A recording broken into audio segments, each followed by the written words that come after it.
দর্শক স্বাগত জানাচ্ছি টিভিএন 24 নিউজ নেটওয়ার্কের নিয়মিত আয়োজন দি ফিউজ অনুষ্ঠানে। আপনাদের সাথে আছি আমি ইহসান জুয়েল। আপনারা জানেন, ইতিহাস সৃষ্টি করে নিউ ইয়র্কের প্রথম মুসলিম মেয়র হিসেবে দায়িত্ব গ্রহণ করেছিলেন মেয়র জোরান মামদানি। তিনি 4 নভেম্বর নির্বাচিত হয়েছিলেন। পরবর্তীতে বছরের প্রথম দিন অর্থাৎ 2026 সালের প্রথম দিনে দায়িত্ব গ্রহণ করেছেন এবং এরপর তার দায়িত্বের 100তম দিন পূর্ণ হয়েছে, অর্থাৎ 100 দিন তিনি দায়িত্ব পালন করেছেন। এই 100তম দিন তিনি ঘটা করে উদযাপনও করেছেন। আমরা একটু আলোচনা করে দেখার চেষ্টা করব যে তার এই 100তম দিনে তার সাফল্য এবং ব্যর্থতা, চ্যালেঞ্জগুলো কি ছিল। কারণ শুরু থেকে যেটা বলছিলাম যে তিনি প্রথম মুসলিম মেয়র ছিলেন, শুরু থেকেই প্যালেস্তাইন ইসরায়েল ইস্যুতে তার একটা অবস্থান ছিল, তার সোশ্যালিস্ট হিসাবে একটা অবস্থান ছিল এবং তিনি বেশ কিছু নাটকীয় প্রতিশ্রুতি দিয়েছিলেন।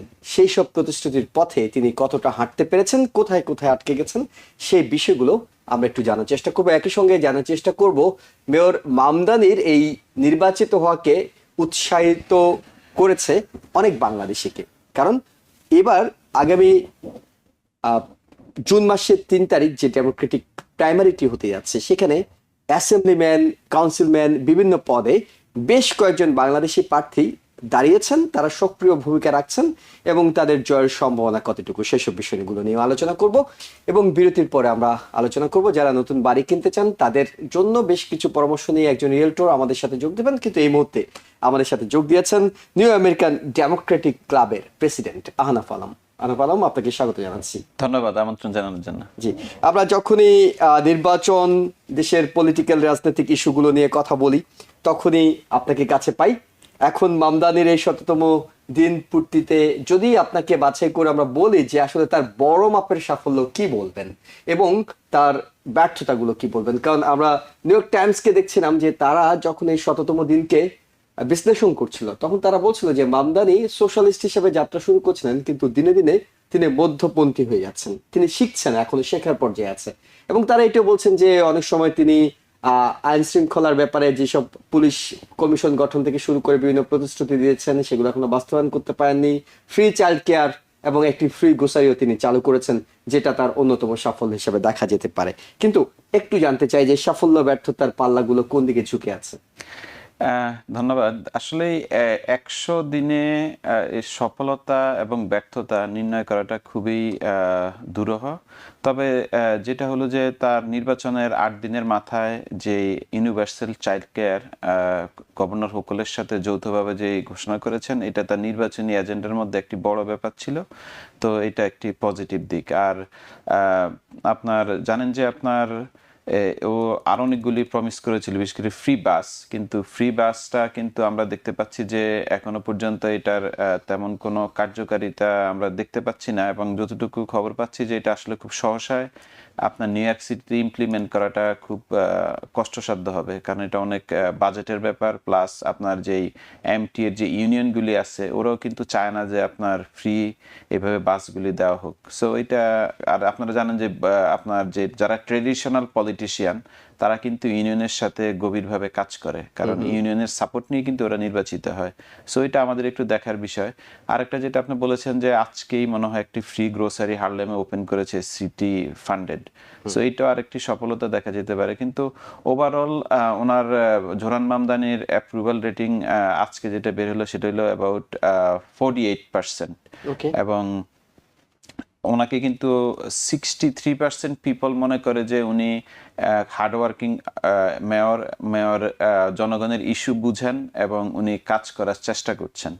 তো আপনার যে 48% যে অ্যাপ্রুভাল রেটিং, এর মধ্যে কিন্তু আপনার 67% ডেমোক্রেট ওনাকে সমর্থন করে এবং 67% রিপাবলিকান ওনাকে সমর্থন করেন, ওনার যে কাজগুলি, এজেন্ডাগুলি সমর্থন করে না।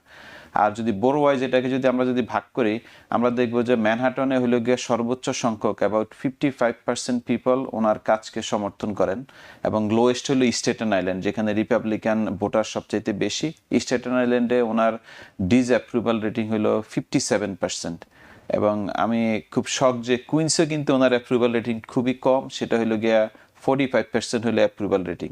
মানে ওনার নিজের জায়গাতে উনি হ্যাঁ। এখন পর্যন্ত 45%। জি না, কুইন্সে হলো আপনার 42%, ব্রঞ্জে হলো যে 45% অ্যাপ্রুভাল রেটিং, এবং দ্বিতীয় হলো ওনার অ্যাপ্রুভাল রেটিং ভালো, সেটা হলো ব্রুকলিনে অ্যাবাউট আপনার 53%। এবং ব্রুকলিনে তিনি সর্বোচ্চ ভোটও হ্যাঁ, পেয়েছিলেন। ব্রুকলিনের প্রচুর প্রগ্রেসিভ, ওনাদের একটা বেস আছে ব্রুকলিনে, কারণ ব্রুকলিনের অনেকগুলি প্রগ্রেসিভ, যেমন আপনার ব্র্যাডল্যান্ডার, আমাদের শাহনাহানিফ, তারপরে আমাদের যে ওজন পার্কের একটা বিশাল এরিয়াতে আপনার প্রগ্রেসিভদের একটা ভালো অবস্থান আছে।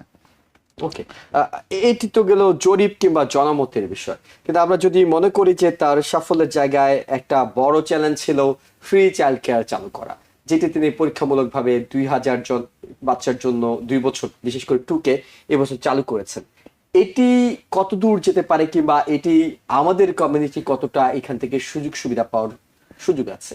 অ্যাকচুয়ালি আসলে চাইল্ড কেয়ার বেনিফিট, আপনার ইউনিভার্সাল চাইল্ড কেয়ারটা বিশেষ করে যারা ওয়ার্কিং ফ্যামিলিজ আছে, যে সমস্ত প্যারেন্টসদের আপনার বাবা মা দুইজনেই কাজ করে, ওদের জন্য এটা বেশি হেল্পফুল হবে, কারণ ওদের বাচ্চাদেরকে বিভিন্ন ডে কেয়ারে দিয়ে যাবে, আর্লি চাইল্ড স্কুলগুলিতে যখন দিয়ে যাবে, ওরাই কিন্তু এই ভাউচারগুলি থেকে বেশি বেনিফিটেড হবে। সো এখন দেখার বিষয় যে আমাদের কমিউনিটির থেকে, আমাদের যে সাউথ এশিয়ান কিংবা বাংলাদেশি বলি, যে ওরা আসলে ওদের বাচ্চাদেরকে নিয়ে মানে কি প্ল্যান করতেছে, কিংবা আপনার ওদেরকে আপনার ওদের ফ্যামিলির কারা জব করতেছে ওইটার উপরে ডিপেন্ড করবে। কিন্তু যদি বাসায় থাকে ফ্যামিলির কাছে, তাহলে কিন্তু এই বেনিফিটটা পাবে না, কারণ এটা করতে হবে যারা কাজে যায়, বিভিন্ন ডে কেয়ার করে, তখন ওই ভাউচারগুলি ওদের মানে পাওয়ার সম্ভাবনা থাকবে। আরেকটা জিনিস, জোরান মামদানি আপনারা জেনে থাকবেন যে ওনার আরেকটা নির্বাচনের যে বড় ছিল, এজেন্ডা ছিল, যে আপনার রেন্ট ফ্রিজ। সো ওটাতে উনি সফল হলো, কিন্তু উনি কয়েকদিন আগে যে একটি ডিক্লেয়ার দিয়েছিলেন যে প্রপার্টি ট্যাক্স বৃদ্ধি করবেন, এটাতে কিন্তু হোম ওনার যারা আছেন, যারা ইনভেস্টর আছেন, ওরা কিন্তু খুবই আপসেট। কারণ হলো যে উনি এক পক্ষ দেখলে তো হবে না, আপনার এটাতে ওনার পপুলারিটি আমি বলবো যে একটু বাধাগ্রস্ত হয়েছে। এখন আসলে দেখার বিষয় যে উনি এটা আসলে ইমপ্লিমেন্ট করেন কিনা, কিন্তু আমিও ব্যক্তিগতভাবে চাই না যে আপনার প্রপার্টি ট্যাক্স ইনক্রিজ হোক, কারণ এমনিতে আপনার যারা ল্যান্ডলর্ড আছেন সিটিতে, ওরা কিন্তু আসলে বেনিফিট সেভাবে পাচ্ছে না। আপনারা জানেন যে ভাড়াটিয়াদের সাথে কিন্তু, ভাড়াটিয়া এবং ল্যান্ডলর্ডদের সাথে কিন্তু অনবরতই কিন্তু আপনার প্রবলেম লেগে আছে। তো আমার দেখার বিষয় যে আপনার যে সামনে উনি কিভাবে যে আপনার রেন্ট ফ্রিজ এবং আপনার ল্যান্ডলর্ড এবং টেনেন্টদের রুলসগুলিকে কিভাবে উনি পরিবর্তন আনেন। কিন্তু একটা বড় ধরনের তার প্রতিশ্রুতি ছিল যে তিনি এই কাজগুলো করবেন। বিশেষ করে তিনি কিন্তু নির্বাচনের আগেই বলেছিলেন অ্যাফোর্ডেবল হাউজিং এর বিষয়টি তার কাছে অনেক বেশি গুরুত্ব পেয়েছিল। কিন্তু বাংলাদেশি কমিউনিটির কাছে সবচেয়ে গুরুত্বপূর্ণ যে কয়েকটা বিষয় আছে, তার মধ্যে অন্যতম একটা ইমিগ্রেশন, যদি কোনো রকম ক্র্যাকডাউন হয় সেখানে মেয়র কতটা পাশে দাঁড়াবেন। যদিও আমরা দেখেছি যে তিনি প্রেসিডেন্ট ট্রাম্পের সঙ্গে বৈঠক করেছেন এবং এখন পর্যন্ত পরস্পরকে খুব একটা আক্রমণ কিংবা এই ধারায়, মানে প্রথম 100 দিনে এই ধরনের কিছু ঘটেনি। অদূর ভবিষ্যতে, এখন হয়তো ইরানের যুদ্ধ চলছে, পুরো ফোকাসটা অন্যদিকে, অদূর ভবিষ্যতে মামদানির নির্বাচিত হওয়া কি কমিউনিটির জন্য একটি আশীর্বাদ না অভিশাপ হয়ে যেতে পারে? আসলেই আপনারা জানেন যে ইমিগ্রেশন যে রেটগুলি হয়, এখানে কিন্তু সিটি এবং স্টেট গভর্নমেন্টের তেমন একটা ভূমিকা থাকে না। এর দেখার বিষয় হলো যে আপনার স্টেট এবং সিটি কিভাবে ফেডারেল এজেন্সিগুলির সাথে আপনার যে কোঅর্ডিনেশন করে। তো এখানে নিউ ইয়র্ক সিটি কিন্তু আপনার অলরেডি বিশকিরাম আমদানি এবং হোকল দুইজনে কিন্তু একসাথে ডিক্লেয়ার দিয়েছেন যে আপনার মানে যারা চিহ্নিত অপরাধী, ওরা ছাড়া কারো ব্যাপারেই কিন্তু সিটি এবং স্টেট ফেডারেলের সাথে কোনো ধরনের নেগোসিয়েশন করবে না। সো ওইটা আমরা দেখতে পাচ্ছি যে আপনার এটা এখনো বলবৎ আছে। তবে এখন দেখার বিষয় যে আপনার মিড টার্মে কি হয়। আপনারা জানেন যে আপনার ইমিগ্রেশন ব্যাপারগুলি নিয়ে কিন্তু যুদ্ধের আগে কিন্তু ইমিগ্রেশনটা আমেরিকাতে একটা হট টপিক ছিল। সো এখন দেখার বিষয় যে আপনার যুদ্ধ পরিস্থিতি কোন দিকে যায়, এবং এটা মোটামুটি ক্লিয়ার যে আপনার রিপাবলিকানরা খুব চিন্তিত, বিশেষ করে আপনার যুদ্ধ পরিস্থিতি এবং যে ইনফ্লেশন রেট অনেক হাই, এটা হওয়ার কারণে আপনার মিড টার্মে যে রিপাবলিকানরা যা ভালো করবে না, এটার কিন্তু একটা আভাস কিন্তু ওনারা পাচ্ছেন। সো আমার মনে হয় মিড টার্মের আগে ইমিগ্রেশন নিয়ে তেমন আর একটা ঘাটাঘাটি হবে না।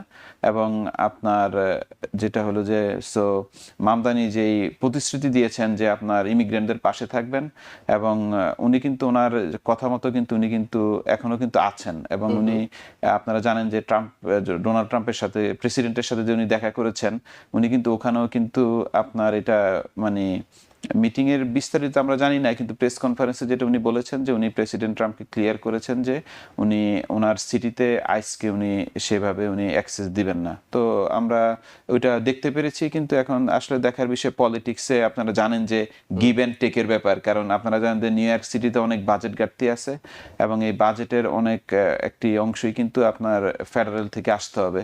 এখন আমাদের দেখার বিষয় সামনে কিভাবে নেগোসিয়েশনটুকু হয়। একটা খুব বড় বিষয় নিয়ে তিনি নির্বাচনের সময় আলোচনা করেছেন, সেটা হলো নিউ ইয়র্ক সিটি ছেড়ে অনেকে চলে যাচ্ছে। নিউ ইয়র্ক সিটির জীবনযাত্রার মান অনেক হাই, অনেক এক্সপেন্সিভ। এখানে মানুষজন নানা ধরনের সমস্যার মধ্যে আছে। সেই জায়গায় আমরা দেখলাম যুদ্ধ তো এখন আরো বেশি, তেলের দাম, গ্রোসারির দাম, অনেক কিছুতেই প্রভাব ফেলছে। মেয়র মামদানি এই ক্ষেত্রে কিছু করতে পেরেছেন এই ১৭তম দিনে, যে একটু মানুষ যাতে রিল্যাক্সে থাকে, কিংবা ফ্রি গ্রোসারি গুলো করতে পারবেন বলে মনে হচ্ছে, যেটা একটা হয়তো হয়েছে? আসলে ফ্রি গ্রোসারি এটা আমি জানি না কতটুকু যুক্তিযুক্ত হবে, কিন্তু আপনার এবং এটা ইমপ্লিমেন্ট কিন্তু ওনার থাকা অবস্থায়, এবং এটা কতটুকু করতে পারবেন এবং এটা করলে আপনার সিটিবাসী কিভাবে এটার সুবিধাটুকু পাবেন, এটা কিন্তু খুবই কনফিউজিং। কারণ আপনি জানেন যে মাত্র একটা শুরু করেছে এবং একটা শুরু করলো, এটার পরিধি কতটুকু হবে, কত মানুষকে সার্ভ করতে পারবে, এটা কিন্তু দেখার বিষয়। ওনার ধারণা ছিল যে আপনার সিটির যে 5টা বড়োতে 5টা সিটি অন গ্রোসারি করবেন, কিন্তু আপনি জানেন যে একটি বড় কিন্তু কয়েক মিলিয়ন লোকের বসবাস। So, একটা দোকান সেখানে একটা গ্রোসারি হ্যাঁ, কিভাবে কিছুই আসলে হবে না। করবে এবং কারা এখানে শপিং করতে পারবে, ওদের ইনকাম আপনার কি পর্যায়ে থাকলে ওখানে গিয়ে শপিং করতে পারবে, এগুলি আসলে মানে উনি বলেছেন, কিন্তু এটা আসলে যে প্রপার যে একটা গাইডলাইন আমরা কিন্তু এখন আসলে পাইনি। এবং কুইন্সও যে হবে, কোথায় হবে, কবে নাগাদ হবে, এবং যেটা বললাম যেটা সুবিধাটুকু মানুষ কিভাবে ভোগ করবে, এটা একটু কনফিউজিং। এখন যেটা বললাম যে এগুলি আসলে উনি শুরু করলো, এটা শেষ করতে পারবেন কিনা এবং এটার ফান্ডিংটা কোত্থেকে আসবে, ওইটাও দেখার বিষয়। যেটা আমি বললাম যে নিউ ইয়র্ক সিটিতে প্রচুর বাজেট ঘাটতি আছে এবং এটার জন্য কিন্তু যে বিগত মেয়র এবং বর্তমান মেয়র একজন কিন্তু আরেকজনকে ব্লেমের একটা ঘটনা ঘটেছে কিছুদিন আগে। এখন আমাদের দেখার বিষয় আসলে পুরো ব্যাপারটুকুই নির্ভর করবে সিটির অর্থনৈতিক অবস্থার উপরে, কিন্তু এখন পর্যন্ত সিটির অর্থনৈতিক অবস্থা তেমন ভালো নয়। ওকে, একেবারে নিজস্ব বিষয়টা চলে আসে, সেটা হলো আগামী 23শে জুন, 3 জুন, 3 আর 23 জুন, 23শে জুন 23শে জুন ডেমোক্রেটিক প্রাইমারি অনুষ্ঠিত হতে যাচ্ছে। আমরা এবার দেখলাম বেশ কয়েকজন বাংলাদেশি প্রার্থী হিসেবে, ডেমোক্রেটিক প্রার্থী হিসেবে মাঠে ঘাটে চষে বেড়াচ্ছেন, নির্বাচনের প্রচারণা চালাচ্ছেন, তারা বেশ সক্রিয় আছেন। তাদের নির্বাচনে আসা এবং সেটা সফলতার দ্বার প্রান্তে পর্যন্ত পৌঁছার বিষয়গুলো কতটা সহজ হবে, কতটা সম্ভাবনা আছে? ধন্যবাদ। আসলেই অনেকে হয়তো জানেন না যে এবার নিউ ইয়র্ক সিটি যারা স্টেটে রান করতেছেন ওদের প্রাইমারি হলো গিয়া জুনের 23 তারিখ, 23 জুন, এবং আর্লি ভোটিং শুরু হবে জুনের 13 তারিখে এবং শেষ হবে জুনের 21 তারিখে। এটা হলো প্রাইমারি। কিন্তু এর আগে কিন্তু আরেকটা ব্যাপার আছে, নিউ ইয়র্ক সিটিতে যে সমস্ত ওপেন সিট বিভিন্ন কারণে যদি প্রার্থী রিজাইন করে কিংবা আপনার প্রার্থী অন্যান্য পদে চলে যায়, ওইটার জন্য একটা স্পেশাল ইলেকশন আছে, সেটা হলো আমাদের এপ্রিলের 28 তারিখে, এই এপ্রিলের 28 তারিখে হবে। সো এটা আপনার মাথায় রাখতে হবে, শুধু প্রাইমারি এবং জেনারেল ইলেকশন না, আমাদের প্রত্যেকটি ইলেকশনে ভোটের পার্টিসিপেশন থাকাটা খুবই গুরুত্বপূর্ণ। আর যেটা বললেন যে আপনি, আমাদের অনেক বাংলাদেশি প্রার্থী এবার নির্বাচনে প্রার্থিতা ঘোষণা করেছেন এবং অনেকে ব্যালেটে তাদের নাম চূড়ান্ত করেছেন। এটা অবশ্যই আশাব্যঞ্জক যে আমাদের মানুষ এই প্রসেসের সাথে ইনভলভ হচ্ছে। এখন আসলে ইনভলভ হলেই যে আপনার পাস করবে এটা ভাবাটা আসলে ঠিক না, কারণ জানেন যে আমরা কিন্তু মানে একটা মানে বলবো যে শুরুর দিকে আমরা আসলে, সো ওই হিসাবে বলবো যে এটা খুবই আশাব্যঞ্জক। এখন যারাই নির্বাচনে অংশগ্রহণ করেছেন, এখন আপনাদের ডিস্ট্রিক্ট ওয়াইজ কিন্তু দেখতে হবে যে আপনার ডিস্ট্রিক্টের মানুষের কি চাহিদা। এটা পুরা সিটির এক ধরনের চাহিদা থাকে, এখানে ডেমোগ্রাফিক ডিস্ট্রিক্ট ওয়াইজ যেখানে যেই ধরনের পপুলেশন থাকে ওদের মানে আপনার চাহিদা অনুযায়ী আপনার এজেন্ডাটুকু আপনি কতটুকু মানুষকে, ভোটারদেরকে দিতে পেরেছেন, এটার উপরে নির্ভর করে আপনার ভালো করা এবং ভোটে খারাপ করা। তবে খুবই আশাব্যঞ্জক যে আপনারা জানেন যে এই যে উডসাইড জ্যাকসনাইটের একটা এরিয়া থেকে যে খুবই ভালো আমাদের শামসুল ভাই, উনি কিন্তু খুব যোগ্য প্রার্থী। আমি আশা করব উনি নির্বাচনে ভালো করবেন এবং ফলাফল কি হবে এটা আমরা কেউ জানি না ইলেকশনের আগে, কিন্তু আমি আশা করছি যে উনি যথেষ্ট ভালো করবেন। আর এই এলাকার যারা আছেন, আমি শুধু এই এলাকা না, বাংলাদেশি বসবাসরত নিউ ইয়র্ক সিটিতে যারা আছেন, আমাদের কোনো প্রার্থী থাকলে অবশ্যই আপনারা ওদেরকে ভোট দিবেন। এবং শামসুল হকের ক্ষেত্রে যেটি সুবিধা সেটি হলো যে অন্য যারা নির্বাচনে প্রতিদ্বন্দ্বিতা করছেন তারা এক্সিস্টিং বর্তমানে যিনি অ্যাসেম্বলিম্যান আছেন তার সঙ্গে প্রতিদ্বন্দ্বিতা করতে হচ্ছে, কিন্তু এই ক্ষেত্রে লেফটেন্যান্ট শামসুল হক আগে এখানকার অ্যাসেম্বলিম্যান ছিলেন স্টিভেন রাগা, তিনি নির্বাচন করছেন না অ্যাসেম্বলিম্যান হিসেবে। সো তিনি অনেকটা প্রতিদ্বন্দ্বী প্রার্থীও তার মতে নতুন হচ্ছে। সো তার জন্য এটা অনেক সহজ, যেটা হয়তো অন্যদের জন্য সহজ নয়। কিন্তু মূল যে বিষয়টি সেটি হলো যে শুধুমাত্র আমাদের বাংলাদেশি প্রার্থীরা নির্বাচনে দাঁড়ালে তো হবে না, তিনি ভোট পাবেন, সব কমিউনিটির ভোট পেয়ে তাকে নির্বাচিত হতে হবে, এটি একটি বিষয়। সেখানে হয়তো আপনার আমার খুব একটা বিষয় করণীয় থাকবে না, কিন্তু বাংলাদেশি কমিউনিটির যাতে অন্তত পুরো সমর্থনটা তিনি পান, তারা পান, যারা দাঁড়িয়ে আছেন, জাকির চৌধুরী, শামসুল হক থেকে শুরু করে আরো যারা যারা আছেন, তো তারা পাওয়ার জন্য কি করা উচিত? আসলে কমিউনিটির কিছু করার আছে নাকি? তারা কিভাবে কমিউনিটিকে এঙ্গেজ করতে পারেন, সক্রিয় করতে পারেন, ভোটার রেজিস্ট্রেশন বাড়াতে পারেন, কি কি আসলে কাজগুলো করে ফেলা উচিত? অবশ্যই আমাদের মতো যে সমস্ত সংগঠন আছে, মানে আমরা তো আসলে কাউন্টির সাথে কাজ করি, আমাদের ব্যাপারটা একটু ভিন্ন, কিন্তু আমাদের যারা নিজেদেরকে মূলধারার রাজনীতিবিদ কিংবা মূলধারার সংগঠন হিসাবে আমরা দাবি করে থাকি, আমাদের উচিত যে ভোটার রেজিস্ট্রেশন করা, এবং ভোটার রেজিস্ট্রেশন করার পরে আমাদের একটা ডাটাবেস থাকা যে আমাদের কয়জন আসলে বাংলাদেশি ভোটার আছে, কারণ এবং এর মধ্যে কতজন ভোট দিতে যায়। আপনি এই ডাটা যদি না থাকে, আমাদের কিন্তু ইলেকশনে ভালো করার সম্ভাবনা খুবই কম, কারণ আপনার ভোটারদেরকে আপনার রিমাইন্ডার দিতে হবে। তারপরে আপনি জয়ী হলে শুধু বাংলাদেশি কেন, যেটি আপনি বললেন যে ওই ডিস্ট্রিক্টের মানুষের জন্য আপনার কি কি করবেন, এই জিনিসগুলি যদি আপনি যদি ভোটারদেরকে আপনি যদি না দিতে পারেন, তাহলে কিন্তু মানুষ কিন্তু আগ্রহ প্রকাশ করে ভোট দিতে বের হবে না। এবং আমি যেটা বললাম যে শুধু মেইন স্ট্রিমের সংগঠন না, বাংলাদেশে যে সমস্ত আপনারা জানেন হয়তো অনেকেই, যে নিউ ইয়র্ক সিটিতে হলো যে আপনার মানে বাংলাদেশি সংগঠনের মানে এত রেজিস্ট্রেশন, আমরা যদি প্রত্যেকটা সংগঠনের থেকে যদি আপনাদের ভোটার রেজিস্ট্রেশনটাটুকু করি, তাহলে কিন্তু আলটিমেটলি আপনার সিটিতে যারা আমরা বসবাস করি আমরা সবাই কিন্তু উপকৃত হবে। এটা শুধু যে একজন প্রার্থী উপকৃত হবে তা না, আমরা পুরো বাংলাদেশি কমিউনিটি উপকৃত হবে। তো এই ভোটার রেজিস্ট্রেশন করতে হবে, এবং যে ভোট দেওয়াটা কতটুকু জরুরি অ্যাজ এ ইউএস সিটিজেন, এটা মানুষদেরকে আসলে আমাদের বুঝাতে হবে। কারণ আপনার ভোটার রেজিস্ট্রেশন করলেই তো আপনার আসলে সব হবে না, মানে ওই ব্যক্তিকে কিংবা ওই ভোটারকে উৎসাহিত করতে হবে। ভোট দিলে আপনার মানে ওনার একটি ভোট কতটুকু প্রয়োজন একটা প্রার্থীর জন্য কিংবা ওনার এরিয়ার জন্য, সিটির জন্য, এই জিনিসগুলোকে আসলে মানুষকে বুঝাতে হবে। তো আলটিমেটলি আসলে এগুলো অনেক স্লো প্রসেস। আমরা আশা করতেছি যে হয়তো আস্তে আস্তে আমাদের মানুষ বুঝবে, শিখবে এবং ভোট দিতে আসবে। যেভাবে আমরা ধরেন যে লাস্ট 20-25 বছর ধরে আমাদের মানুষ মেইন স্ট্রিমে একটু একটু করে কাজ করছে, এখন দেখতে পাচ্ছেন যে অনেকে নির্বাচিত হয়েছে এবং অনেকে এখন আবার প্রার্থী হচ্ছে। ওকে, ভোটার রেজিস্ট্রেশন যারা করতে চান, যারা এখনো করেননি, তারা তো একেবারে আর্লি ভোটের দিন পর্যন্ত করতে পারবেন নাকি? কবে নাগাদ পর্যন্ত? আসলে ভোটার রেজিস্ট্রেশন আপনি চাইলে যে কোনো সময় করতে পারবেন, কিন্তু ভোটের অ্যাটলিস্ট 2 সপ্তাহ আগ পর্যন্ত আপনি যদি অনলাইনে গিয়ে করতে চান, ওইটা সাথে সাথে আপডেট হবে। আর আপনি যদি বাই মেলে করতে চান, একটু আগের থেকে করাই ভালো, কারণ আপনারা জানেন যে অনেক সময় আপনি বাই মেলে করলে এটা মিস হওয়ার সম্ভাবনা থাকে। তো আবার যদি বোর্ড অফ ইলেকশনে গিয়ে আপনারা যদি সাবমিট করেন অ্যাপ্লিকেশনটা, তাহলে এটা সাথে সাথে এটা আপডেট হওয়ার সম্ভাবনা থাকবে। তো আপনারা যারা হেল্প নিতে চান আমাদের সাথে যোগাযোগ করবেন, আমরা ট্রাই করবো আপনাদেরকে হেল্প করার জন্য। তবে এক্ষেত্রে যারা ভোটার, অনেকের কাছে তো ভোটার কাগজটা চলে আসে, বিভিন্ন ওয়েতে আসে, এটা একটু একটা সতর্কতার বিষয় যে যারা সিটিজেন নন তারা কোনোভাবেই যাতে এই কাগজটা ফিল আপ করে জমা না দেন। হ্যাঁ, না এটা অবশ্যই ওইখানে কিন্তু একটা অপশানে আছে, are you US citizen, yes, if you the day of vote your age will be 18, এই অপশানগুলি যদি আপনি যদি ইয়েস না দেন, আপনি এটা সাবমিট করলেও কিন্তু আপনার ভোটের কাউন্ট হবে না। আবার আরেকটা জিনিস বলে দেই, অনেকেই আমরা ভোটার রেজিস্ট্রেশন করি, কিন্তু ভোটার রেজিস্ট্রেশনের সময় ওইখানে কয়েকটা অপশান থাকে, পার্টি সিলেকশন না থাকলে আপনি কিন্তু প্রাইমারিতে ভোট দিতে পারবেন না।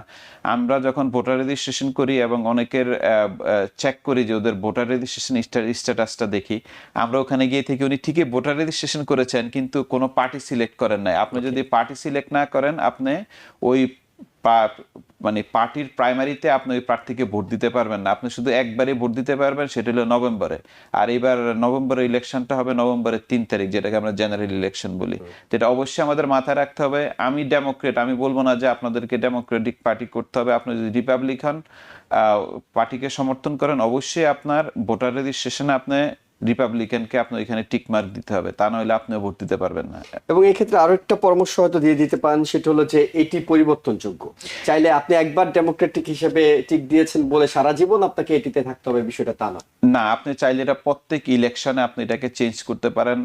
এটা অবশ্যই একটি ভালো দিক, কারণ আপনি যেই ডিস্ট্রিক্টে থাকেন, দেখা গেছে যে আমি রিপাবলিকান করি কিংবা ডেমোক্রেটিক করি, আমার এলাকার যে প্রার্থী সে এমনিতেই উইন করবে, আমি জানি, রিপাবলিকান আর ডেমোক্রেট হোক। কারণ আপনি যদি মনে করেন যে অপোজিশন প্রার্থী খুবই ভালো, আপনি তাকে সাপোর্ট করবেন, আপনি চাইলে ইলেকশনের মানে 2 সপ্তাহ আগেও আপনি আপনার যেই ভোটারের যে চয়েস আছে পার্টি, ওইটা কিন্তু আপনি চেঞ্জ করতে পারেন। এটাতে কোনো আইনগত কোনো ইয়ে নাই, এবং এটাতে মানে এটা খুবই নর্মাল। আপনারা জানেন যে একসময় কিন্তু ডোনাল্ড ট্রাম্প ডেমোক্রেট ছিলেন, সো উনি চেঞ্জ করে কিন্তু এখন রিপাবলিকানের খুব, আমি বলবো যে রিপাবলিকানদের মধ্যে পপুলার প্রেসিডেন্ট উনি।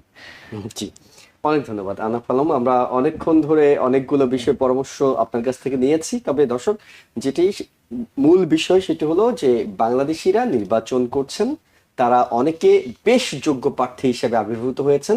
তারা প্রতিশ্রুতি দিয়েছেন যে তারা কিভাবে মূলধারার রাজনীতিবিদদের মতোই সেবা দেবেন এবং বাংলাদেশি কমিউনিটিকে এগিয়ে নিয়ে যাবেন। তারা তাদের কাজটি করছেন। ভোটার হিসেবে অনেক বাংলাদেশি কমিউনিটির ভোটারদের দায়িত্ব আছে, সেটি হলো নিজেদের প্রার্থীকে যদি কোনোভাবে জয়ী করে নিয়ে আসা যায়, তবে তিনি আপনার ভাষায় আপনার কথাগুলো তুলে ধরার অনেক বেশি সুযোগ রয়েছে। সেক্ষেত্রে সক্রিয় হতে হবে, ভোটার রেজিস্ট্রেশন করতে হবে এবং ডেমোক্রেটিক প্রাইমারি কিংবা রিপাবলিকান প্রাইমারি যাই হোক না কেন, সেগুলোতে গিয়ে ভোট দিতে হবে। অনেক ধন্যবাদ। আমরা একটা ছোট্ট বিরতি নিচ্ছি। বিরতির পর ফিরে আমরা কথা বলবো হোম অ্যাফ্রাইজাল এবং হোম ইন্সপেকশন সম্পর্কে। আমাদের সঙ্গে থাকুন।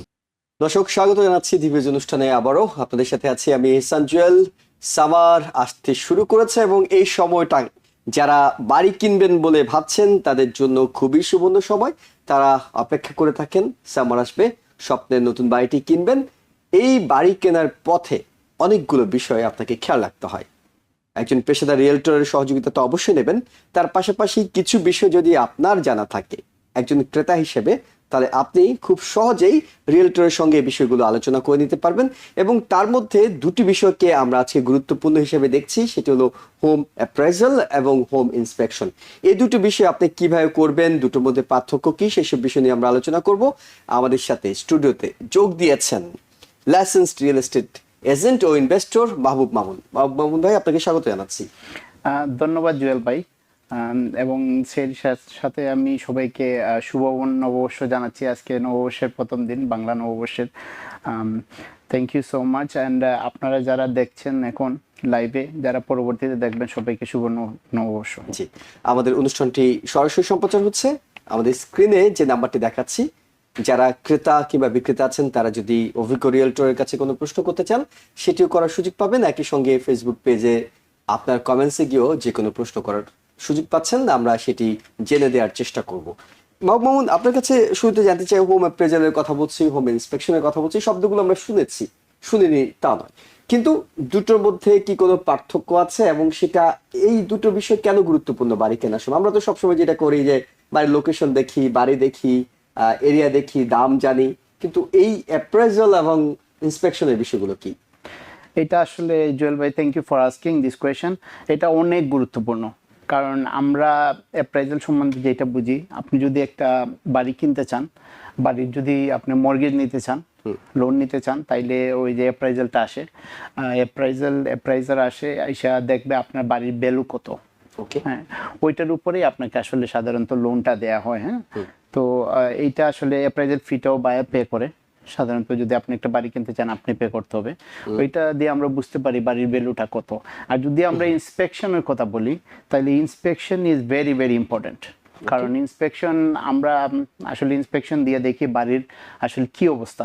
সাপোজ ফর এন এক্সাম্পল, বাড়ি আমরা দেখি বাড়ির রুফ কেমন, বাড়ির বয়লার কেমন, বাড়ির ইলেকট্রিক সুইচগুলা কেমন, ইলেকট্রিক প্যানেলগুলা কেমন, তারপর বিল্ডিংয়ের স্ট্রাকচার কি আছে, কেমন, তারপরে আপনার আমরা দেখি যে পানি ঠিক মতো কাজ করতেছে নাকি, হট ওয়াটার কাজ করতেছে নাকি, কোল্ড ওয়াটার, পানির প্রেশার কিরকম, তারপরে like heating system, everything included in the inspection.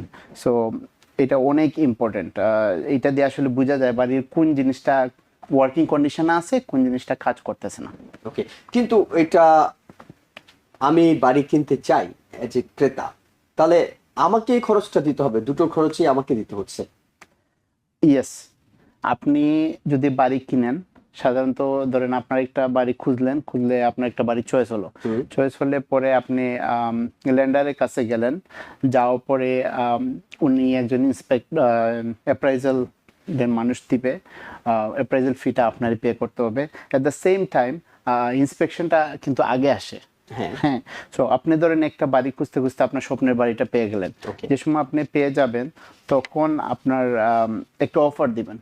যখন অফারটা অ্যাকসেপ্ট হয়ে যায়, ইন্সপেকশনটা ম্যাটার করে। তারপরে ইন্সপেকশন হয়, কেউ আগে করে, কেউ কন্ট্রাক্ট সাইন পরে করে, ডিপেন্ডস অন দ্য বায়ার। ওকে, মানে আমি সিদ্ধান্ত নেওয়ার পরেই তো এটা করব, মানে আমি বাড়িটি কিনছি সেই সিদ্ধান্ত নেওয়ার পরেই তো অ্যাপ্রেজাল এবং ইন্সপেকশনের বিষয়টা আসে। জি।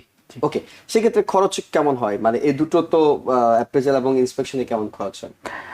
Depends on the inspector okay, or the lender, আপনি কাকে চুজ করছেন। ডিফারেন্ট ল্যান্ডার ডিফারেন্ট রেট থাকে, খরচ থাকে। সো এটা ডিপেন্ড করে আসলে আপনি ল্যান্ডার হিসাবে বা মর্গেজ ব্রোকার হিসাবে কারে চুজ করছেন। ওরা একজন অ্যাপ্রাইজার দিবে। সাধারণত এটা 600 অ্যারাউন্ড 600 to 650 অ্যাপ্রাইজার হয়ে থাকে। আর ইন্সপেকশন ডিপেন্ড করে আপনি 1 ফ্যামিলি হাউস না 2 ফ্যামিলি হাউস, ওইটার উপরে ডিপেন্ড করে ওনারা সাধারণত চার্জ করে আর কি ইন্সপেক্টররা। মানে বাড়িটি কত বড় তত বেশি ইন্সপেকশন করতে হবে, তত বেশি চার্জ তারা করে থাকেন। জি। ওকে, সেই ক্ষেত্রে বাড়ির যখন ইন্সপেকশনে গেল, যদি কোনো সমস্যা ধরা পড়লো, যেটি হয়তো যিনি বিক্রেতা সেলার তিনি বলেননি, আমরা এগ্রিমেন্টটা করে ফেলেছি, এরপর আমরা ইন্সপেকশনটা করছি, সেক্ষেত্রে একজন ক্রেতা কি করবেন? মানে কোন একটা সমস্যা, বয়লারের সমস্যা পেলেন, রূপে একটা সমস্যা পেলেন, তখন তিনি কি করবেন? জুয়েল ভাই, থ্যাংক ইউ সো মাচ, আপনি এই পয়েন্টটা নিয়ে আসছেন, ভেরি ইম্পর্টেন্ট পয়েন্ট। এটা আসলে এর জন্যই আমাদের ইন্সপেকশনটা করা। তো ইন্সপেকশন করে আমরা বুঝতে পারি বাড়ির কন্ডিশন কি, রুফের কন্ডিশন কি। So suppose for an example, আমরা একটা বাড়ি চুজ করলাম, আপনি একটা বাড়ি কিনতেছেন, চুজ করার পরে দেখা গেল যে এটা রুফের কন্ডিশন ভালো না। তো এই ক্ষেত্রে আমরা, যেহেতু আমাদের লয়ার ইনভলভ আছে, রিয়েলটর ইনভলভ আছে, সবাই ইনভলভ আছে, তো আমরা এটার জন্য আমরা প্রাইস রিডিউস করতে পারি। অথবা আরেকটা জিনিস হইতে পারে, উনি কাজ করায় দিবে, রিপেয়ার করে দিবে, না হইলে উনি ডিফারেন্সটা দিয়ে দিবে আর কি, কতটুকু কাজের হইতে পারে। কিন্তু উনি তো মানে সেলার কথা বলছি, তিনি তো আগে বলেননি যে আমার এটা একদম টপ ক্লাস। উনি তো আপনাকে কোনো রিপোর্ট জমা দেননি যে আমি টপ ক্লাস রিপোর্ট জমা দিয়েছি, পরে আপনার ইন্সপেকশনে সেটা একটু মিডল ক্লাস কিংবা লোয়ার ক্লাস ধরা পড়েছে। তিনি যদি বলেন যে আমি জানি এটা মিডল ক্লাস কিংবা লোয়ার ক্লাস, সেই হিসেবে আমি দাম আগেই কমিয়ে ধরেছি, এখন আমি কেন ক্ষতিপূরণ দেবো, এটি হয় নাকি একটা জেন্টলম্যান এগ্রিমেন্টের মতো থাকে? না, আসলে সাধারণত যদি আপনি বাড়ি বিক্রি করে থাকেন, তাইলে বা বাড়ি বিক্রি করবেন, ওই সময় কিন্তু আপনাকে একটা ফর্ম দেয়া হয় আমাদের। তো ফর্মে কিন্তু আপনার বাড়ির পুরো কন্ডিশনটা এখানে উল্লেখ করতে হয়। আপনার রুফ কেমন, আপনার ইলেকট্রিসিটি সিস্টেম কি, আপনার সোয়ার লাইন কি, মানে এভরিথিং। সো ওইখানে সাধারণত লিখে দেয়। অনেক সময় buyer they're not honest sometimes, so এই ক্ষেত্রে আমরা এর জন্য ইন্সপেকশনটা করে থাকি। তো ফাইন্ড আউট করার জন্য আসলে বাড়ির কন্ডিশনটা কি, আমরা ক্রেতাকে কি রকম বাঁচাইতে পারি, এর জন্যই তো আপনি রিয়েলটরের কাছে আসেন। রাইট, একজন পেশাদার মানুষের কাছে যাওয়া তো এই কারণে। এক্স্যাক্টলি। সো এর জন্য আপনি আমাদের সাথে যোগাযোগ করবেন এবং আমরা আপনাকে একজন ভালো ইন্সপেক্টর দিব, যিনি এই প্রবলেমগুলো খুঁজে বাইর করতে পারবেন। কিন্তু এই প্রশ্নটা আপনার কাছে করতে চাই, মানে ভালো ইন্সপেক্টর আমি কিভাবে বুঝবো? মানে আমার রিয়েলটর যখন বলবেন যে মিস্টার এক্স ইজ ভালো, তার কাছে যান, নাকি ভালো ইন্সপেক্টর বোঝার কোনো উপায় আছে? সাধারণত আমরা কি করি, আমরা ইউজুয়ালি এখন সবাই স্মার্ট, আমরা অনলাইনে দেখি যে কার রেটিং কতটুকু আছে, এইটা দিয়ে একটা হইতে পারে। আরেকটা হইলো this is the best way to search. আরেকটা হইতে পারে যে আপনি আমাদের কমিউনিটিতে আমরা অনেক কিছু বিল্ড আপ হইতেছে, সো আমরা আসলে কাজ করতে করতে একটা এক্সপিরিয়েন্স হয়ে গেছে, কে ভালো করে কে খারাপ করে। তো আমাদের কাছে যদি কেউ রেকমেন্ডেশন চায়, আমরা ভালো ইন্সপেক্টর দেওয়ার চেষ্টা করি। এট দ্য সেম টাইম আপনি বায়ার হিসাবে আপনি আপনার ইন্সপেক্টর চুজ করতে পারেন, এনিওয়ান। ওকে, সেক্ষেত্রে আপনি বলছেন যে গুগল সার্চ কিংবা অনলাইন রেটিং দেখেই আপনার বাজেটের মধ্যে যিনি কভার করেন তাকে নেওয়াটা হলো সবচেয়ে বেশি। জি জি জি। এবং আমি আরেকটা কথা বলতে চাই ভাইয়া, জি। অনেকে আছে কি করে জানেন, অনেকে আছে ওনারা কিন্তু ভালো ইন্সপেক্টর চায়, এট দ্য সেম টাইম ওনারা বলে ভাইয়া সবচেয়ে কম দামে, মানে সবচেয়ে কম কম চার্জে দামে মচমচে ভাজা যেটি আমরা বলি। হ্যাঁ ওইটা যদি হয় আমার জন্য একটু ভালো হয়। তো আপনি চাইতেছেন ভালো inspector, the best one to see how the condition of your house is, and then at the same time you don't want to pay him. কিন্তু মাহবুব ভাই, মানে একটা খুব কমন কথা বলি, আমাদের কমিউনিটিতে কেউ যদি বাড়িটি কিনে থাকেন, সাধারণত যেটি হয় সেটি হলো যে হোমের যে আপনি বললেন না একটা পেপারসে কিছু ডকুমেন্টস দেয়া থাকে যে কন্ডিশন এমন এমন এমন, সাধারণত আমরা সবাই মোটামুটি ভালো বলার চেষ্টা করি, কিন্তু ইন্সপেকশনে গিয়ে কিছুটা দেখা যায় যে ওই কাগজে যে তথ্যগুলো দেয়া আছে ইন্সপেকশনে কিছুটা ডিটেরিয়েট হয়। সেক্ষেত্রে কি আসলে দর কষাকষি কিছুটা কমিয়ে নেওয়ার ইন্সপেকশনের এটা কি একটা সুফল যে ইন্সপেকশনের পর আপনি কিছুটা কমিয়ে নেওয়ার সুযোগ থাকে, নাকি এটা থাকে না? না, এটা ডেফিনেটলি এটা একটা সুযোগ থাকে, এর জন্যই আমাদের ইন্সপেকশনটা করা। আমরা ধরেন আপনি একটা সিঙ্গেল ফ্যামিলি হাউস কিনলেন, ওইটা 750 আপনি প্রাইস নির্ধারণ করলেন, করার পরে আপনি ইন্সপেকশন করার পরে দেখা গেল যে আপনার বয়লার কাজ করতেছে না। এটা তো মেজর, হ্যাঁ, অনেক বয়লার অনেক কাজ বড় করছে একটা না, জিনিস। হ্যাঁ। তো সাধারণত আপনার ধরেন হালকা ড্রাই ওয়ালে একটা ছোটখাটো জিনিস আছে, এটা সেটা এগুলা আসলে সমস্যা অনেক এটা ডিসকাউন্ট দিয়ে দেয়। বাট আপনি যে যে সময় দেখবেন রুফের সমস্যা বা আপনার বয়লারের সমস্যা এগুলা দেখবেন, ওই সময় সাধারণত আমরা নেগোসিয়েশন করে বেস্ট রেটটার সেলারকে নিয়ে দিই। অনেক ধন্যবাদ। আমরা একটি ছোট্ট বিরতিতে যাব দর্শক, আমরা আবারও ফিরছি ছোট্ট বিরতির পর, আমাদের সঙ্গে থাকুন। দর্শক আবারও স্বাগত জানাচ্ছি দিভ্যজ অনুষ্ঠানে। আমরা কথা বলছিলাম হোম অ্যাপ্রেজাল এবং হোম ইন্সপেকশন কিভাবে বাড়ি কেনার সময় গুরুত্বপূর্ণ হয়ে ওঠে। এটি আসলেই গুরুত্বপূর্ণ, কারণ অনেকে সময় এবং খরচ বাঁচানোর জন্য এটিকে এড়িয়ে যেতে চান, কিন্তু এই ছোট্ট সময় এবং খরচ করলে আপনি হয়তো অনেক বড় বিপদ থেকে, বড় ঝুঁকি থেকে বেঁচে যাওয়ার একটি সুযোগ আছে। তাই আমরা এটি নিয়ে কথা বলছি এবং কথা বলতে স্টুডিওতে আমন্ত্রণ জানিয়েছি license real estate agent and investor Mahbub মামুনকে। মাহবুব মামুন ভাই, আবারও আপনাকে স্বাগত জানাচ্ছি। অ্যাপ্রেজালের বিষয়টা আমরা একটু আসতে চাই। অ্যাপ্রেজাল করতেই হবে নাকি কোনো অপশন আছে, না করলেও চলে? না, আপনি লোন নিলে আপনি অ্যাপ্রাইজাল করতে হবে। সো আপনাকে তো করতে হচ্ছে, কোনো সুযোগ নেই লোন যদি আপনি ক্যাশে না কিনেন সেক্ষেত্রে। তো অ্যাপ্রেজাল করার পরে আপনি কি সুবিধা পান? শুধুমাত্র লোনের জন্য, নাকি আপনার বাড়ির দামটা বেশি ধরা হয়েছে অ্যাপ্রেজালে সেটি কমে গেল তখন আপনি দাম কমানোর সুযোগ পাচ্ছেন? কি কি আসলে সুযোগ আছে? অ্যাপ্রাইজাল করলে আপনি সাধারণত যারা অ্যাপ্রাইজ করে ওরা দেখে যে আপনার এরিয়াতে লাস্ট 6 মান্থে কত এই স্কোয়ার ফিটের উপরে, এই সাইজের উপরে কত দামে বাড়িগুলো বিক্রি হয়েছে। সো আপনি একটা আইডিয়া পেলেন আপনার বাড়ির ভ্যালু কত। এট দ্য সেম টাইম আমরা দেখে থাকি মার্কেটে যখন ক্রেতারা অনেক ভালো একটা সুযোগ পান, ধরেন আপনি suppose you live in Parkchester, you live in পার্কচেস্টারে একটা বাড়ি আসলো, অনেক সময় দেখা যায় যে আমাদের বায়াররা কি করে, উনি এই নেবারহুডে থাকে, তো he wants another house in that same neighbourhood. So উনি আসলে অনেক টাকা দিয়ে এটা কিনতে চায়। 750 এটা ভ্যালু, সাপোজ ইটস একটা সিঙ্গেল ফ্যামিলি ভ্যালু আছে 750, বা উনি কিনতে চায় 780 দিয়ে। ওকে, কারণ ওনার বাড়ির কাছে ওনার একটা বাড়ি আছে। এই ক্ষেত্রে আপনি যখন অ্যাপ্রাইজাল করাবেন, অ্যাপ্রাইজালে কিন্তু আপনার 750 আসবে। পরের ডিফারেন্সটা কিন্তু আপনাকে পে করতে হবে এজ এ বায়ার, ওরা কিন্তু ইয়ে করে না। তো এইটা আসলে আমরা সাধারণত যে সময় আমরা অফার পাঠাই কাউকে, অফারে আমরা মেনশন করে দেই, আমরা বায়ারের কাছ থেকে প্রথমে ক্লিয়ার হই যে উনি কি অ্যাপ্রাইজাল রিমুভ করবেন না উইথ অ্যাপ্রাইজাল নেবেন। মানে হলো গিয়ে যদি আপনার বাড়ির দাম 750 আসে তো উনি 750 পে করবেন।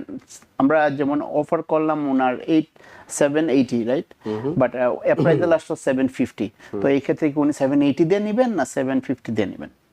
কিন্তু আমরা সাধারণত মানে সবাই তো বাড়ি কেনার কথা ভাবি, সে কারণে আমরা বায়ার পয়েন্ট থেকে বেশি কথা বলে থাকি এইসব অনুষ্ঠানে, কিন্তু সেলার পয়েন্ট থেকে বলি। আমাদের বাংলাদেশে অনেকে তখন বাড়ি বিক্রি করেন, সেলাররা কি তার বাড়ির অ্যাপ্রেজাল ভ্যালু বাড়ানোর জন্য কিছু করার থাকে? অর্থাৎ তিনি যদি কোনো একটা বিশেষ কাজ করেন তাহলে অ্যাপ্রেজাল ভ্যালুটা একটু বাড়লো। Very important question, thank you again Jewel ভাই।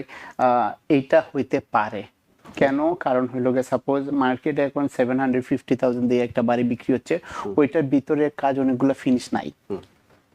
তো আপনি যদি সুন্দর করে বাথরুমটা কাজ করান, বেডরুমগুলা কাজ করান, এক্সপেন্সিভ জিনিস আপনি যদি কিচেনে লাগান, তো তাইলে আপনার বাড়ির অ্যাপ্রাইজাল আপ হতে পারে। ডিপেন্ড করে। আপনার যদি ক্লিন এনার্জি এবং অন্যান্য বিষয়গুলো যদি সংযুক্ত থাকে, অত্যাধুনিক Right. ফ্যাসিলিটিস গুলো থাকে, তাহলে সেটি হতে থাকে। আপনার অভিজ্ঞতা এই দুই ক্ষেত্রে, ইন্সপেকশন এবং অ্যাপ্রেজালের ক্ষেত্রে সবচেয়ে বড় ভুলগুলো কি হয়? ইন্সপেকশনের ক্ষেত্রে প্রথমে আসি। ইন্সপেকশন অনেকে করেন না বায়ার, সো এইটা আমি বলবো ইন্সপেকশনটা মাস্ট। আপনি নতুন একটা স্বপ্নের বাড়ি কিনতেছেন, এত টাকা আপনি ইনভেস্ট করতেছেন, আপনি ইনভেস্টমেন্ট করার আগে আপনি ইন্সপেকশনটা করাবেন, কারণ ইন্সপেকশনটা প্রথমে আসে বাড়ি কেনার ক্ষেত্রে, পরে আসে অ্যাপ্রাইজাল। তো ইন্সপেকশনটা আপনি অবশ্যই করাবেন, কারণ আপনি জানতে পারবেন আপনার বাসায় কি কি সমস্যা আছে। আবার যদি আপনি এট দ্য সেম টাইম, আপনি একটু আগে যেটা বলছেন, আমি কেমনে চিনবো উনি ভালো ইন্সপেক্টর কিনা, যদি আপনি খারাপ ইন্সপেক্টর নিয়ে আসেন তাহলে দেখা যাইতে পারে যে আপনি কি করছেন, একজন খারাপ ইন্সপেক্টর নিয়ে আসছে, ও ভালোটিকে রিপোর্ট দেয় নাই, পরে আপনি মুভ হওয়ার পরে বললেন ভাইয়া আমার তো এটা কাজ করতেছে না। So that could be another reason. So আপনি ভালো ইন্সপেক্টর চুজ করতে হবে। এগুলা অনেক সময় ভুল হয়ে থাকে। প্লাস সাধারণত সবাই চায় ভালো রিপোর্ট দেওয়ার জন্য, এর জন্য আপনি সবচেয়ে বেস্ট কে আছে, কেমনি কি কমিউনিটির বা কে সার্ভিস দিয়ে আসছে ভালো, এগুলো দেখলে একটু ভালো। ওকে, আমরা একেবারে শেষ দিকে, আপনি এই দুটো বিষয় মাস্ট করতে বলছেন, এবং একই সাথে এটি কি রিয়েলটরের পরামর্শ অনুযায়ী করা উচিত নাকি ব্যক্তিগতভাবে করা, মানে অভিজ্ঞতা কি বলে যে রিয়েলটর তো অনেক বড় একটা ঝুঁকি নিচ্ছেন, পুরো বাড়ি কিনে দেওয়ার মতো কাজটি করছেন, তিনি ইন্সপেকশনের মতো ছোট জায়গায় কিংবা অ্যাপ্রেজালের মতো ছোট জায়গায় কোনো, মানে তাকে বিশ্বাস করা উচিত কিনা? অবশ্যই আপনি যেহেতু একটা বাড়ি কিনছেন, আপনি একজন রিয়েলটরকে নিয়ে যাচ্ছেন আপনাকে একটা বাড়ি কিনে দেওয়ার জন্য, he is part of the transaction too. উনি আপনাকে ভালো একটা বাড়ি খুঁজে দিয়েছে, কিন্তু আপনি অ্যাপ্রাইজালটা করবে হলো আপনি কাকে ল্যান্ডার চুজ করছেন, ওরা অ্যাপ্রাইজালটা করে, এটা আমাদের হাতে থাকে না। ওইটা আপনি কারে দিয়ে লোন করাচ্ছেন, কেমনি কি, ওইটা based on that they send an appraiser. So এইখানে অ্যাপ্রাইজালটা আসলে আমাদের হাতে কিছু থাকে না, অ্যাপ্রাইজার ল্যান্ডারই পাঠায়। আর আপনার ইন্সপেকশন আপনারা চাইলে আমরা রেকমেন্ড করতে পারি। তো ভালো ইন্সপেক্টর যদি আপনাদের কারো লাগে, আপনারা বাড়ি কিনতে চাচ্ছেন, আমাদের সাথে যোগাযোগ করবেন, আমরা আপনাকে ভালো ইন্সপেক্টর দিতে পারি, বাড়ি কীরকম কী করলে ভালো হয় এগুলো সব নিয়ে আলাপ করতে পারি। অনেক ধন্যবাদ মাহবুব মামুন, অনেকগুলো গুরুত্বপূর্ণ পরামর্শ দিয়েছেন দর্শকদেরকে। দর্শক নিঃসন্দেহে অনেকেই বাড়ি কেনার মতো বড় বিগ বাজেটের স্বপ্ন দেখে থাকেন, কিন্তু খুব ছোট ছোট কিছু বিষয় হয়তো নজর এড়িয়ে যায় কিংবা গুরুত্ব পায় না। আমাদের আজকের অতিথি এবং রিয়েলটর, তিনি চেষ্টা করেছেন আপনাদেরকে সেসব বিষয়ে সতর্ক করার, পরামর্শ দেওয়ার। নিঃসন্দেহে সিদ্ধান্তটা আপনার, কিন্তু রিয়েলটর তার প্রফেশনাল জায়গা থেকে, পেশাদারিত্বের জায়গা থেকে পরামর্শ দিয়ে দিচ্ছেন। কিছু কি যোগ করতে চাইছেন? জি জি জি না, আমি যোগ করতে চাচ্ছি এটা যে আপনারা যদি কেউ বাড়ি কিনেন বা ইন্সপেক্টর প্রয়োজন হয়ে থাকে, কোনো কিছু প্রয়োজন হয়ে থাকে বাড়ি কেনার ক্ষেত্রে, আমি ধরেন আপনাদের ডিলে ট্রানজাকশনে নাই, স্টিল আপনি আমার সাথে যোগাযোগ করতে পারেন, আমাদের টিমের সাথে যোগাযোগ করতে পারেন। আমরা মেক্সিট রিয়েলটি থেকে আপনাদেরকে সবসময় সহযোগিতা করে থাকবো। আমার নাম্বার হচ্ছে 3472205274। মাহবুব মামুন, আপনাদের প্রিয় রিয়েলটর এবং ইনভেস্টর। Thank you. অনেক ধন্যবাদ মাহবুব মামুন। একই সঙ্গে দর্শক যারা দেখছিলেন সবাইকে ধন্যবাদ জানিয়ে শেষ করছি আজকের মতো। ভালো থাকবেন। TBN 24 টেলিভিশন দেখতে আজই কল করুন 7187776556। লগ ইন করুন www.totalcablebd.com। নিউ ইয়র্ক থেকে সম্প্রচারিত TBN 24 টেলিভিশন বিশ্বজুড়ে বাঙালির কণ্ঠস্বর।